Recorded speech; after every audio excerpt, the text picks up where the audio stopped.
Hello everyone! In this video, I'll show you how to post a review on Glassdoor. First, go to glassdoor.com. If you already have an account, click Sign In. If not, create a free account to get started. Once you're logged in, go to the Companies tab. Type in the name of the company you'd like to review. For example, Trurana.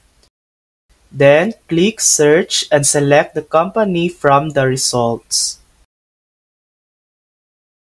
On the company's page, click Add Review.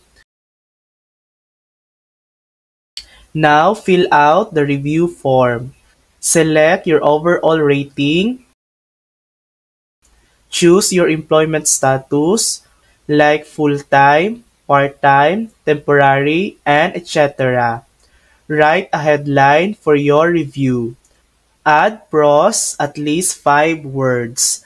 Add cons at least 5 words also. Optionally, give advice to management. Finally, agree to Glassdoor's terms of use and click Submit Review. Glassdoor will review your submission, and if it meets their guidelines, your review will be published.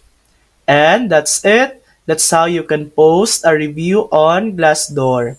Thanks for watching. If this video helped you, please like and subscribe for more helpful tutorials.